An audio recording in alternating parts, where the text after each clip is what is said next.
Hey, what's going on, guys? So Boubacar Kamara is signed for Aston Villa on a 5-year deal. This is particularly significant because clubs can't be bullied into selling anymore and players themselves look to run down their contracts for bigger wages. So he's going to be sticking around for a while. He's only 22 years old, yet already has 170 appearances for Marseille. Has experience well beyond his years on and off the pitch. He's captained youth sides and represented France at under 17, 18, 19, 20 and 21 level. Played under a plethora of different managers at Marseille with their own tactics and philosophies. And off the pitch, he already has a son and seems to have become even more responsible ever since his birth. I'm not one for discussing a player's personal life, but it is notable given he's only just turned 22. As far as his style of play is concerned, he's got positional awareness that is second to none. Something Villa have been crying out for in that defensive midfield position ever since winning promotion. He has a willingness to get stuck into tackles while always protecting the back four behind him. Progressive passing without taking too many risks, so looking to release the ball to the nearest forward player without aimlessly passing side to side. He's versatile too. He can play further up the pitch or even at centre half if necessary.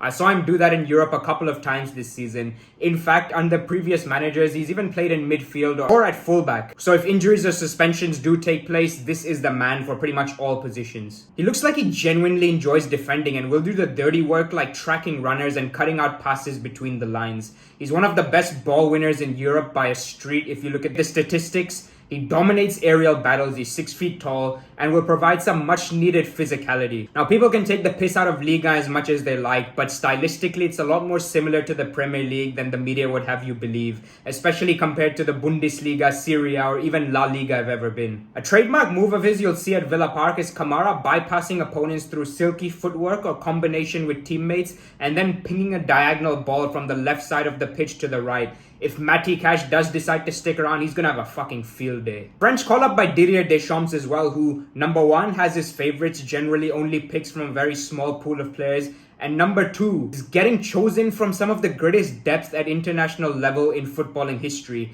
Shows you what a massive achievement that is. It could be a tactical move from France's perspective as well, as Senegal were desperate to get him into their squad, with manager Aliou Cissé claiming there was an agreement in place for him to come play for them, but it's impressive nonetheless. Stevie G obviously played a vital role in bringing him in, even travelled to meet him personally and assured Kamara that he'll be a vital clog in the Villa 11.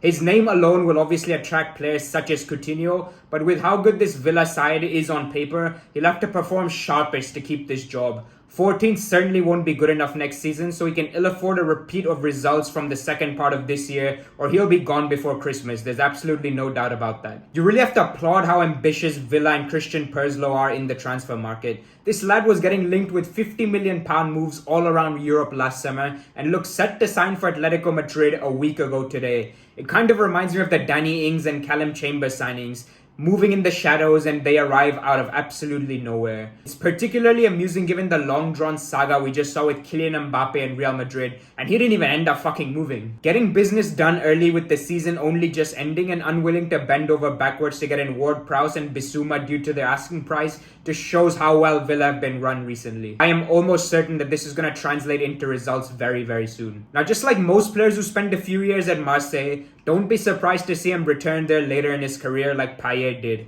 especially given he's one of their very own born and bred. What makes this coup even more impressive is that Marseille nicked second place in Ligue 1 in the dying seconds of the season, as Monaco conceded a stoppage time equalizer versus Lens, thus giving Marseille a guaranteed place in the Champions League group stages.